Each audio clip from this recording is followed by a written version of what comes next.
ओडिशार अगणित व्यूअर्स मानक विद्यासागर क्लासेस आउ एक सफलतार फर्द को स्वागत। तो आज आम सहित जी उपस्थित अच्छा एसएसबी 2024 एग्जाम रे क्वालिफाई होगी ऑलरेडी पोस्टेड अच्छा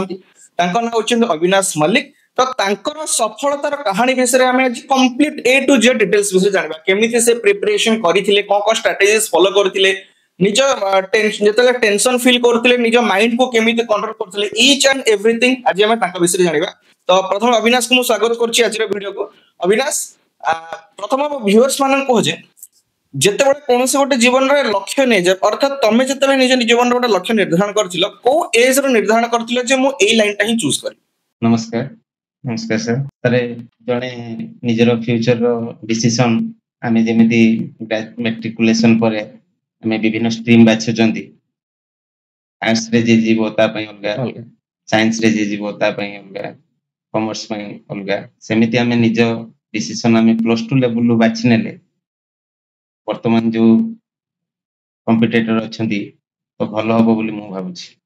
तमे केबे ठारू डिसीजन नैथिला लेट हैला ना इयरली स्टेज रो नै सारथिला? मोर डिसीजन मु बहुत काफी लेट नेली जा फळे मोर ग्रेजुएशन आ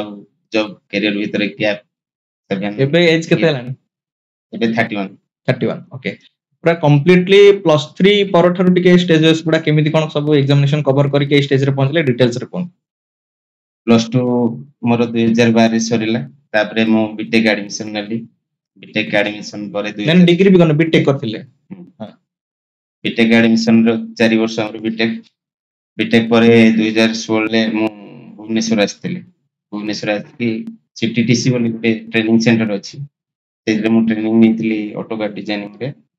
तापरे मु एफसीसी रे काम करतुली 2-3 मास काम करछि तापरे मते भल लागलान कि नाही गवर्नमेंट जॉब रे लागिबा घरे भी फाइनेंशियल भल सपोर्ट थिला तो मु प्रिपरेशन पई ऑनलाइन कोचिंग चूज करथिली बैंकिंग को मु फर्स्ट भाबिथिली जे मो कॉम्पिटिटिव एग्जाम रे मु बैंकिंग लाइन ले जीबी बोली तो बैंकिंग एग्जाम दउ थाए प्राय तो गोटे वर्ष पर मोर प्रिलिमिनरी क्वालिफाई होता है तापरे कोविड आछिला 2020 रे कोविड रे बहुत गैप हे गला पढ़ा पढ़ी घर को पळेली पढ़िया बहुत असुविधा हला कोविड जस्ट गोटे वर्ष भीतर बीएड एडमिशन पई हमर घरे कहले कि कैरियर गैप ही जाउची तो बीएड टाइम रे 2020 मसिया बीएड एडमिशन कर दियो ता सहित कॉम्पिटिटिव न था जदी हे जीवो नहले ना बीएड एडमिशन करथिले 2022 बैच मोर एनो आचार्य नागार्जुन यूनिवर्सिटी तापरे 22 रे बेट सरिला तापरे मु वेस्टेड फॉर्म भरला 22 रे एग्जाम हला 2023 रे फर्स्ट अटेम्प्ट रे मु क्लियर करथिल 91 स्कोर थिला तो जेहेतु मु टिके टिके पढुतली मते नाइ मु इथरे पारिबी देई पारि बेस्ट देई पारि बोली मु भाबिली से मोर टीचिंग लाइन ले आसीबार मुख्य प्रेरक जने भाई अछंती सीबीजेड रे टीचर अछंती से कहले कि ए लाइन के आसिले कंपटीशन टिके कम अछि तो मु जेहेतु कॉम्पिटिटिव प्रिपरेशन करूतली मोर प्रिलिमिनरी टा इजीली क्लियर हे जे बोली मु भाबिली तापरे मेन को टिके फोकस करले हे जे मते भी से बुझिले से कथा तो फर्स्ट मु आरएसटी देली 2023 रे पोस्टेड ता भीतर कंप्लीट हे जेतला आरएसटी रो प्रीलिम भी भलो स्कोर ले माने आरएसटी 2023 ता तमरो माने टीचर रिगार्डिंग प्रथम एंट्रेंस टीचिंग लाइन ले मोर फर्स्ट एग्जाम होला आरएसटी 2020 तापरे मेंस से आसिला मेंस से प्रिपरेशन स्टार्ट करली नु पूरा न्यू थिली पढ़ार भी बहुत गैप ही जाइतिला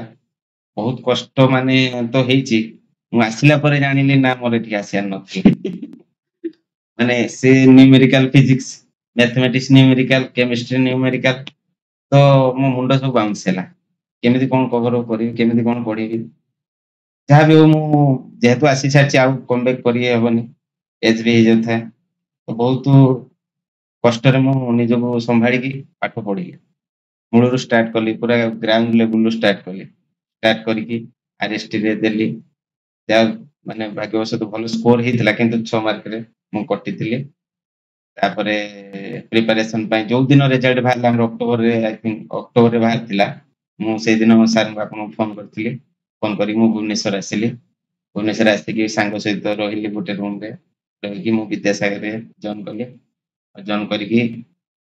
विद्यासागर भी हमर जो लाइब्रेरी रे जॉइन करी पाठ पढ़िया स्टार्ट कली ଆଉ ପାଠ ପଢିବା ଭିତରେ ବହୁତ ଅବଷ୍ଟାକଲ୍ସ ଆସିଛି, ବହୁତ ମାନେ କନଫିଡେନ୍ସ ଲୁଜ ହେଇଛି, କେମିତି କଣ ପଢିବି କେମିତି କଣ ହବ, ବହୁତ ସାରା ବାଧାବିଘ୍ନ ଆସିଛି। ତାକୁ ନିଜ ନିଜ ଭିତରେ ନିଜକୁ ବୁଝେଇ ମାନେ ପାଠ ପଢିଛି, ଆଉ ବହୁତ କଷ୍ଟ ବି ହେଇଛି। ତ ସେ RHT 2023 ଏକ୍ଜାମ ପାଇଁ ର ପ୍ରିପାରେସନ ଆଉ SSB TGT ର ପ୍ରିପାରେସନ ଭିତରେ କଣଟା ଡିଫରେନ୍ସ ଏମିତି ଆପଣ କଲେ ଯେ ଏକ୍ଜାମ ଟା କ୍ରାକ୍ ହେଇଗଲା? ଗୋଟିଏ ମୁଁ ଫାଷ୍ଟ 2023 ରେ ଯୋଉ RST ଦେଇଥିଲି ମୁଁ ଫଣ୍ଡାମେଣ୍ଟାଲ କ୍ଲିୟର ହେଇଗଲି, କିନ୍ତୁ କ୍ୱେଶ୍ଚନ ର ବହୁତ କମ ପ୍ରାକ୍ଟିସ କରିଥିଲି। क्वेश्चन ମୁଁ ବିଲକୁଲ କହିବାକୁ ଗଲେ ବହୁତ କମ ରେୟାର क्वेश्चन ପ୍ରାକ୍ଟିସ କରିଥିଲି, ଯୋଉଟା କି ମତେ 2023 RST ରେ ମାନେ ନବାର ତ କାରଣ ହେଲା, କିନ୍ତୁ ମୁଁ ଜାଣିପାରିଲି ଯେ क्वेश्चन ଏମିତି ଗୋଟେ ଜିନିଷ ଯେତେ क्वेश्चन ପ୍ରାକ୍ଟିସ କରିବ ଆମକୁ ସେତେ ଆଇଡିଆ ଆସିବ। ତା ସହିତ କିଛି ବି क्वेश्चन ଏମିତି ଅଛି ଡାଇରେକ୍ଟଲି ପୁରା ପଡି ଯାଉଛି ଏକ୍ସାମ ରେ, ତ ହେଲ୍ପ ହବ। କାହିଁକିନା ଆମକୁ 150ଟା क्वेश्चन କରିବାକୁ ଅଛି, 150ଟା ନ୍ୟୁମେରିକାଲ। RST ବେଳେ ତ 150 ଆଉ SSC ରେ ବି 100ଟା क्वेश्चन 150 ମାର୍କ। କିନ୍ତୁ RST ପ୍ୟାଟର୍ନ ଆଉ SSB ଟିକେ ଲୁଜ ଥିଲା, ଯାହାକି ହେଲ୍ପ ହେଲା ମତେ SSB କ୍ୱାଲିଫାଇ କରିବା ପାଇଁ। ଆଉ ନ୍ୟୁମେରିକାଲ क्वेश्चन କୁ ମୁଁ ଆगे ଯେତେ ପାରେ क्वेश्चन ମୁଁ ପ୍ରାକ୍ଟିସ କରିଥିଲି, ବହୁତ ସାରା ସୋର୍ସ ରୁ क्वेश्चन କଲେକ୍ଟ କରିକି ପ୍ରାକ୍ଟିସ କରିଥିଲି, ଯେମିତି କି ନବୋଦୟ, ଆମର EPTT वगैरह वगैरह ଯେତେ ସବୁ TT एग्जाम ଅଛି ମୁଁ ସବୁଥିରେ क्वेश्चन କଲେକ୍ଟ କରିଥିଲି,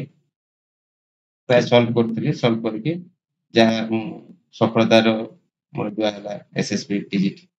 ଆମର ସେ ଯୋଉ ପିରିୟଡ ପ୍ରିପାରେସନ ଥିଲା SSB TGT ପାଇଁ, ଏମିତି ବହୁତ ଷ୍ଟେजेस ଆସିଥିବ, ବହୁତ ଟାଇମ ଆସିଥିବ, ଯେମିତି ବହୁତ ନିଜକୁ ଟେନସନ ଫିଲ୍ ହେଇଥିବ ଯେ ମୁଁ ପାରିବି କି ପାରିବିନି, କନଫିଡେନ୍ସ ଲୁଜ ହେଇଥିବ। ତ ସେଇ ପିରିୟଡ କୁ ସେଇ ଟାଇମ ରେ ନିଜ ମାଇଣ୍ଡ କୁ କେମିତି କଣ୍ଟ୍ରୋଲ କରୁଥିଲେ? ଗୋଟେ କଥା କହିବି, କ୍ରିକେଟ ରେ ଯେମିତି ପ୍ରେସର ସିଚୁଏସନ ରେ ଖେଳାଳି ନିଜସ୍ୱ ଖେଳ ଭୁଲିଯାଏ, ପଢା ମାନେ ଛାତ୍ର ଜୀବନରେ ଛାତ୍ର ଟେନସନ ରେ ନିଜର ଅରିଜିନାଲ ଯେତିକି ପଢିବା କଥା, ଯେତିକି ଆଉଟକମ ଦେବା କଥା, ତାହା ହ୍ୟାମ୍ପର ହୁଏ। ସ୍ୱାଭାବିକ ଭାବେ ମୋର ବି ହେଇଛି, ପୂର୍ବତନ ଛାତ୍ର ମାନଙ୍କର ବି ହେଇଛି, ଆଗାମୀ ଛାତ୍ର ମାନଙ୍କର ହବ। ସେ ସିଚୁଏସନ କୁ ନିଜକୁ ବାହାର କରିବା ପାଇଁ, ସେ ଓଡ ଭିତରୁ ବାହାରକୁ ଆସିବା ପାଇଁ ଯୋଗ ପ୍ରାଣାୟାମ ଟିକେ ଟିକେ କରିବା ଦରକାର। ଆଧ୍ୟାତ୍ମିକ ଭାବରେ ମନ୍ଦିର ଠାକୁରଙ୍କୁ ବିଶ୍ୱାସ କରିବା ଦରକାର। ବିଶ୍ୱାସ ନ ହଉଥିଲେ ବି କରିବାକୁ ବାଧ୍ୟ କରିବାକୁ ପଡିବ, ନହେଲେ ଆଉ କୌଣସି ସୋର୍ସ ନାହିଁ ତମ ଷ୍ଟ୍ରେସ କୁ, ତମ ଇଏକୁ କମେଇବା ପାଇଁ। ଆଉ ନିଜ ବାପା ମାଙ୍କ ଉପରେ ଲକ୍ଷ୍ୟ କରିବି ଯେ ବାପା ମା ମୋ ପାଇଁ ଇଏ କରିଥିଲେ, ତାଙ୍କୁ ଆଖି ଆଗରେ ରଖି ଏସବୁ ଟେନସନ କୁ, ତାଙ୍କ ପାଇଁ କିଛି କରିବାକୁ ହେଲେ ଏସବୁ ଟେନସନ କୁ ଛାଡିବାକୁ ପଡିବ। ଆଜିକା ଡେଟରେ ଆସ୍ପିରାଣ୍ଟସ ମାନେ ଯେତିକି ଆମେ ଅବଜର୍ଭ କରୁଛେ ଷ୍ଟୁଡେଣ୍ଟସ ମାନଙ୍କୁ, ତମେ ବି ପଢି ପଢି ଆସିଛ, ଯେ ବହୁତ ପିଲାମାନେ ଲେଟ୍ ନାଇଟ ରେ ପଢିବାକୁ ପସନ୍ଦ କରୁଛନ୍ତି। ମାନେ ଲେଟ୍ ନାଇଟ ଯାଏ ପଢୁଛନ୍ତି, ରାତି 12:30 1 2ଟା ପର୍ଯ୍ୟନ୍ତ ପଢୁଛନ୍ତି, ତାପରେ ସକାଳ 9ଟା ଯାଏ ଶୋଉଛନ୍ତି। ତ ଏଇଟା ଠିକ ହବ ନା ଆମେ ମର୍ଣ୍ଣିଂ ରେ ଉଠିକି ପଢିକି ଜଲ୍ଦି ଶୋଇବାଟା ଠିକ ହବ? ଡିଫରେନ୍ସ କଣ ପ୍ରିପାରେସନ ଆସିବ? ଗୋଟେ ଗୁଗଲରେ ଦେଖିଥିଲି କିଛି ଦିନ ତଳେ, ଯେ ଯୋଉମାନେ ଲେଟ୍ ନାଇଟ ରେ ଶୋଇକି ଲେଟ୍ ରେ ଉଠୁଛନ୍ତି, ତାଙ୍କ ବ୍ରେନ ଫଙ୍କସନ ଯେତିକି କାମ କରିବ ଜଣେ ଜଲ୍ଦି ଶୋଇକି ଜଲ୍ଦି ଉଠି ପଢାପଢି ଯେକୌଣସି କାମ କରୁ, ତା ବ୍ରେନ ଫଙ୍କସନ ବେଶୀ ଆକ୍ଟିଭ ଆଉ ଭଲ କାମ କରିବ। ମାନେ अर्ली मॉर्निंग ଷ୍ଟଡି ଯେତେ अर्ली କରିପାରିବ, ଯେତେ ଜଲ୍ଦି ଶୋଇବେ, ଜଲ୍ଦି ଶୋଇକି ଉଠିକି ଯେତେ ଜଲ୍ଦି ପଢିବେ, ସେଟା ଯେତେ ରିଟେନ୍ ହବ ବ୍ରେନରେ, ଲେଟ୍ ନାଇଟ ଶୋଇଲେ ହବନି। ମୁଁ କିନ୍ତୁ ସଜେସନ ଦେବି ପିଲାମାନଙ୍କୁ, ଜଲ୍ଦି ଶୁଅ, ଜଲ୍ଦି ଉଠିକି ପାଠ ପଢ। କିନ୍ତୁ ଟାଇମ ବି ସେତିକି ମିଳିଯିବ, ଯେତିକି କନଜ୍ୟୁମ ସେତିକି ଜଲ୍ଦି ଶୋଇଲେ ଜଲ୍ଦି ଉଠି ଯିବ, ଏକା ଟାଇମ ମିଳିଯିବ। ଆଉ ଗୋଟେ ସବୁଠୁ ବଡ ପ୍ରୋବ୍ଲେମ ଯେ ଆସ୍ପିରାଣ୍ଟସ ମାନଙ୍କ ଭିତରେ ଗୋଟେ ମେଜର ପର୍ସନ୍ସ ରହୁଛନ୍ତି ଯୋଉମାନେ କି ଅଲରେଡି ଜବ କରୁଛନ୍ତି, ଜବ ସହ ସାଇମଲ୍ଟେନିୟସ ପ୍ରିପାରେସନ କରୁଛନ୍ତି। ଆଣ୍ଡ ଦ୍ୱିତୀୟ ଜିନିଷ ହଉଛି ଯେ ମ୍ୟାରିଡ ମାନେ ପର୍ସନ୍ସ ଅଛନ୍ତି, ସେମାନେ ବି ମାନେ ଘର ସମ୍ଭାଳିବା ସହ ବି ପ୍ରିପାରେସନ କରୁଛନ୍ତି। ତ ସେମାନେ ଟିକେ ବି ଷ୍ଟ୍ରେସଫୁଲ ହେଉଛନ୍ତି ଯେ ମୁଁ ସାଇମଲ୍ଟେନିୟସଲି କେମିତି ଦିଟା ଜିନିଷକୁ ହ୍ୟାଣ୍ଡେଲ କରିବି, ମତେ ଫ୍ୟାମିଲିକୁ ବି ବୁଝିବାର ଅଛି, ମୋ ଜବକୁ ବି ବୁଝିବାର ଅଛି, ଆଜ ୱେଲ ଆଜ ମୋ କ୍ୟାରିୟରକୁ ବି ଦେଖିବାର ଅଛି। ତ ସେମାନେ ସେଇ ସିଚୁଏସନକୁ ଓଭରକମ କେମିତି କରିବେ, ମାନେ ମାଇଣ୍ଡରେ କେମିତି ଗୋଟେ କନଫିଡେନ୍ସ ଆଣିବେ ଯେ ହଁ ମୁଁ ବି ଯୋଉ 3-4 ଘଣ୍ଟା ପଢିବି ପୁରା ପ୍ରପରଲି ଦେଇକି ପଢିପାରିବି? ଯୋଉମାନେ ଜବ୍ କରୁଛନ୍ତି ତାଙ୍କ ପାଇଁ ମୁଁ କହିଦଉଛି କି ଜବ୍ 6 ଘଣ୍ଟା କରନ୍ତୁ କି 8 ଘଣ୍ଟା କରନ୍ତୁ, 8 ଘଣ୍ଟା କଲେ ବି 24 ଆୱାର ଆଉ ବାକି ଟାଇମ ଶୋଇବା ନିତ୍ୟକ୍ରମ ଏକୁ ଛାଡିକି ମିନିମମ୍ ତ 4 ଘଣ୍ଟା 5 ଘଣ୍ଟା ବାହାରି ପାରିବ, ଏଥିରେ नो ଡାଉଟ। ଏଇ ଯୋଉ 4-5 ଘଣ୍ଟା ତମେ ଆଉ ବୁଲିବା ଏକୁ ଛାଡିକି ପୁରା ସବୁ କାମକୁ ଛାଡିକି କେବଳ ତମର ଯୋଉଟା ନେସେସରି ଜିନିଷ କରିକି ବାକି ଟାଇମ 4 ଘଣ୍ଟା 5 ଘଣ୍ଟା ବାହାରିବ। ସେଇ 4 ଘଣ୍ଟା 5 ଘଣ୍ଟାକୁ ଟାଇମକୁ ପଢାରେ ଦେଇକି टिके टिके धीरे धीरे निज स्ट्रेंथ निजर आज 10 अच्छे काली 12 करिवो तापर 15 20 एमती धीरे धीरे बढ़ी बढ़ी पूरा स्टेट कंटिन्यू वर्कआउट करिया पड़िबो आज घंटे पढिछ काल 2 घंटा नुहे कि आज 4 घंटा पढि देले काली के टाइम हेलानी मु पढि परिबो गैप हबो माने पुणी रिस्टार्ट करिया पुणी मूल पळि आसी इंटेंसिटी कमी जीवो मैरिड लेडी मान पई कोन सॉल्यूशन समेत करि परिबा जो माने कि फैमिली सह भी एटा को निज एम रखि जन मु भी चाकरी करि परिबी हम टाइम रे भी करथिले बहुत सारा मैरिड मैडम माने आस्तिले आरएसटी 2023 रे भी मो सांगर बाबूजने से भी क्लियर करथिले तांकर 7 वर्ष रो छुआ आउ एई थर मु को एसएसबी रे आर्ट्स रे जे सेकंड टॉपर ही चंदी हम भद्रक रे तांकर भी मैरिड तांकर जे गोटे 7 वर्ष सी जदी करि पार चंदी आमी केन करि समस्त करि परिबे किछि असुविधा नै निज एफिशिएंसी दवा पड़िबो 100% देले सियोर हो एबे दरमा केते चलछि करंटली हमर एचएमआर साइड क्रिएट हिचे हमर अप्रैल मास रे सैलरी आसी जीवो 54000 समथिंग ग्रोस टा टिका टिकी 51 कंप्लीटली सैटिस्फाइड है गोटे लक्ष्य पूर्ण हला परे ना आगो आउर किछि लक्ष्य अछि बड़ लक्ष्य सार जीवन लगे सरे लक्ष्य आज मु 2 स्टेप जाइछि माने काल के आउ 2 स्टेप पढिया पय पाद ऑटोमेटिक जीवो तो आगो कोन हबो कोइ परनी किंतु अछि किछि योजना विभाग त केते बट गला विभाग सारे पता कोछि चलछि आउ नेक्स्ट होची हमर आपण जॉब करले बे पोस्टिंग हेले ए जो टाइम पीरियड आपण स्कूल ले जति टाइम आपण स्पेंड करछन स्टूडेंट्स मान कर हो कि एकेडमिक्स हो स्कूल रे अदर कलीग्स मान को हो से एटमॉस्फियर टा केमिति से अनुभूति टा केमिति मो स्कूल ले पढिथिली मो एटमॉस्फियर मो फीलिंग्स सेते बेले जा थिला एज ए टीचर वर्तमान ता बहुत फरक कना मु जो स्टेज दे के आसीथिली जो जो प्रॉब्लम मु फेस कर के आसीथिली कि कोन असुविधा होउतला मोर से टाइम रे कि पिला मान कोन असुविधा होउतला क्वेश्चन करि पार नथला डोरी की वर्तमान मु सेटा बेटर भलो भाबरे रे बुझी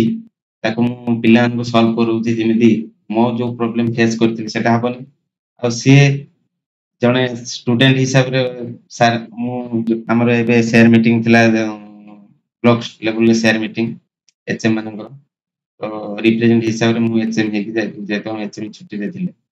सेठी आउ दुईटी स्कूल लो एचएम जे कि मु जहा पाखरे पाठ पढिथिले हम स्कूल टीचर मान आस्थिले तांको सहित माने गोटे फोटो उठेबा तांको सहित देखाई कि कथा हेबा गोटे मीटिंग अटेंड करबा जहा पाखरे मु पाठ पढिथिले जे अत्यंत खुशी रो दिन थिला मो पय ताको एक्सप्लेन करियो छोट हम पाखरे स्कूल रे 10 जाय पिला माने पाठ पढुछंदी तमे जोटा कि फास्ट स्टार्टिंग रो इंटरव्यू रे कहिले जे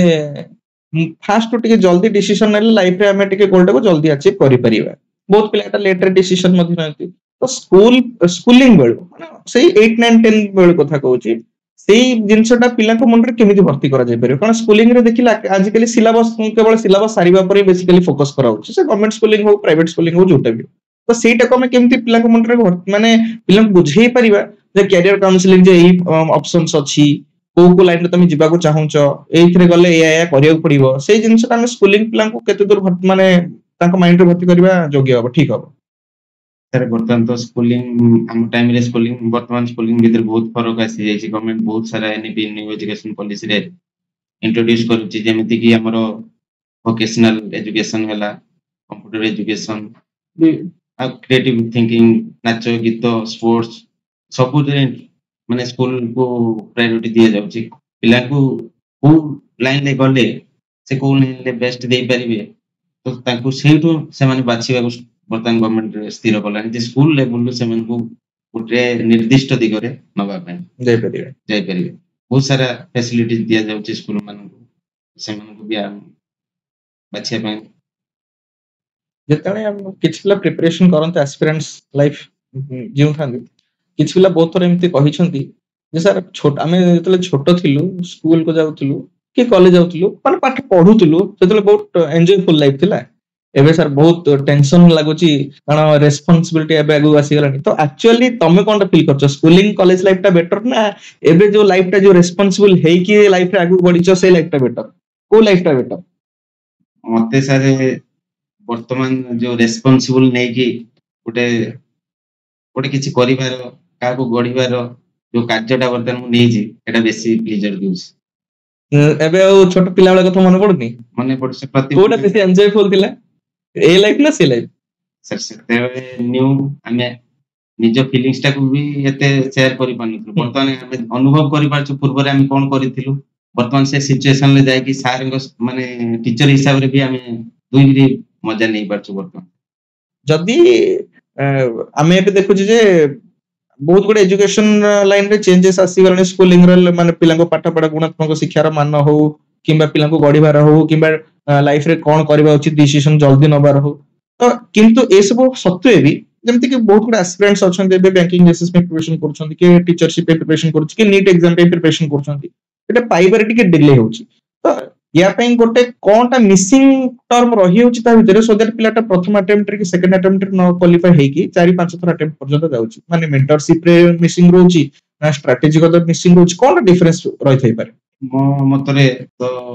ଆମେ ଯେକୌଣସି ଜିନିଷ ସକ୍ସେସ ପାଇବାକୁ ହେଲେ ନିଜର ଫୋକସ ଟାକୁ ବେଶୀ, ଯାହାର ଯେତେ ଫୋକସ ଭଲ ସେ ସେତେ ଜଲ୍ଦି ଆଉ ଭଲସେ ପାଇବ ସକ୍ସେସ। ତ ଫୋକସ କ୍ରିଏଟ କରିବାକୁ ହେଲେ, ଫୋକସ ବଢେଇବାକୁ ହେଲେ ନିଜର ଷ୍ଟ୍ରେଂଥ ବଢେଇବାକୁ ପଡିବ। ନିଜର ଷ୍ଟ୍ରେଂଥ ଆଜି ମୁଁ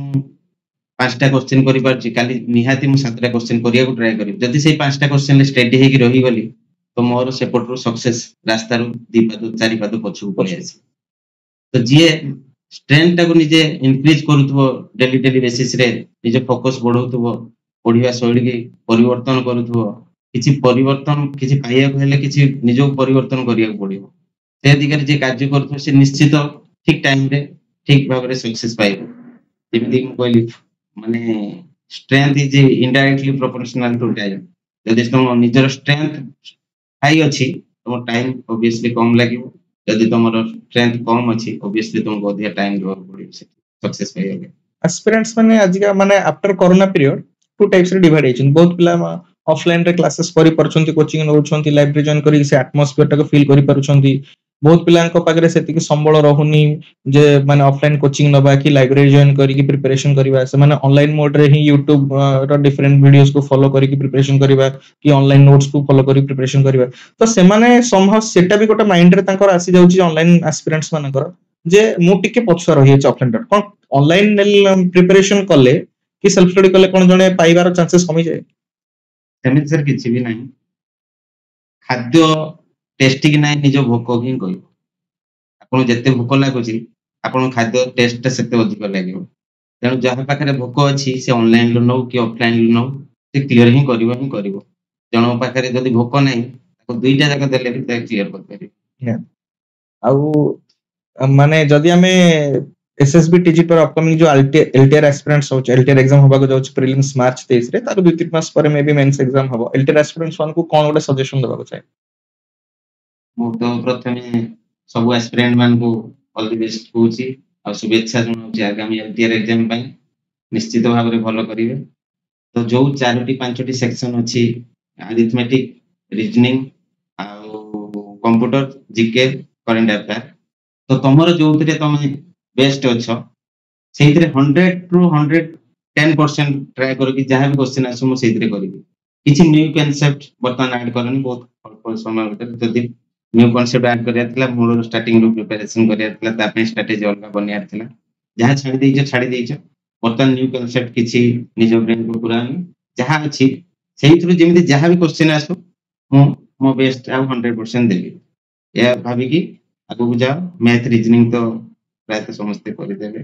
स्टूडेंट मान को टिके डिफिकल्ट हो किंतु ताको पई जीएस सेक्शन टा भला आसीबो तो ओवरऑल समस्त इंडिविजुअल ही कट ऑफ जीवो कोन जे हिसाब रे प्रिपरेशन करिवे। माने एग्जाम हॉल को पसी गले जो से जो टेंशन स्ट्रेसफुल एटमॉस्फियर टा एटा तमे केमते फेस करथिला? मु सारे जेहेतु मु फर्स्ट जेते बैंकिंग एग्जाम दोथली सेई टाइम रे मु हाथ थरे सर कंप्यूटर एग्जाम जेते हम तो प्राय सब बैंकिंग एग्जाम कंप्यूटर गोटे गोटे थरु थाए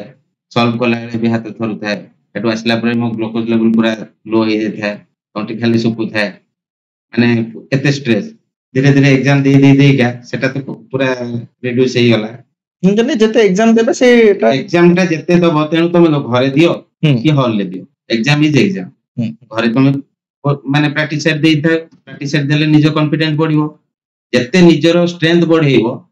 सब किसी संभव स्ट्रेंथ बढ़ेले कि टेंशन कोन पे सरे गोटे कथा टेंशन कोन पे हो जते वीक थिबो जण के जोथरे प्रैक्टिस न थिबो तार स्ट्रेस आसीबो टेंशन आसीबो जे जदी क्वेश्चन टा आसीगला हम कोन करी एई पार्ट रो जदी क्वेश्चन चारटा पड़ी गला हम कोन करी प्रिपरेशन ऊपर तो स्ट्रेस टे डिपेंड कर मेंस पेपर पई प्रीलिम्स तो प्राय प्लानर कॉन्फिडेंस होची हम प्रीलिम्स क्लियर कर दिबो मेंस पेपर से जो हेक्टिक सिलेबस रहउची बहुत माने क्लॉन्जी रहउची बहुत बड़े कंफ्यूजिंग जिंस रहउची लिमिटेड पीरियड ऑफ टाइम रे एते वास्ट सिलेबस मेंस रो पिला मन केमते कवर करियो तमे केमते कवर करथिल प्रीलिम तो इजिली अल्प सिलेबस ता पई मेंस रे जेमिति हमर मैथमेटिक्स सीबीजेड छुआंग पई बॉटनी जियोलॉजी रहउची हमर पीसीएम पई केमिस्ट्री फिजिक्स मैथमेटिक्स आ पेडालॉजी कॉमन सब्जेक्ट तो हमर टिके पीसीएम पिलांग पई टिके बेसी अधिक प्रिपरेशन करिया पड़ियो अधिक वास्ट सिलेबस करना हमर समस्त न्यूमेरिकल केवल पेडागॉजी छाडी का प्राय सब न्यूमेरिकल तो प्रिपरेशन टा गोटे बेसिक वे रे कर जोटा कि तुमको बेसी रिटेन करबो रिटेन माने माइंड रे सेते मन रहइबो आगे सर्वे टाइप रो गोटे सब्जेक्ट धरलो सर्वे करो ता विषय किसी idea neo map visual map बना जे माइंड रे होई ए सब्जेक्ट या तापर केते प्रकार क्वेश्चन हेई पारि केते प्रकार क्वेश्चन हे ताको देखो जे ई टाइप रो ई सब क्वेश्चन आसी परिबो क्वेश्चन जानला परे ता परे विषय थ्रो को जाओ एक्टिव रीडिंग करो सॉल्व करो जे हां ए क्वेश्चन रे आंसर या ही ए क्वेश्चन रे आंसर या ताको विजुअलाइज करो ता परे आसीबो रिटेन करो जहां जति की पढिलो सब टॉपिक वाइज मने पकाओ शॉर्ट नोट्स बना खातारे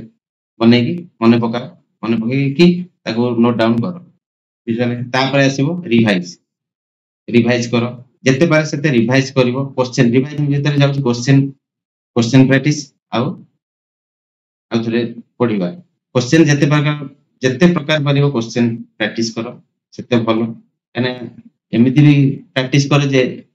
क्वेश्चन तारे खाली जस्ट टिके वैल्यू चेंज करके पकोथिबो तो जते इजीली समय तो बहुत कम मिलुची हमको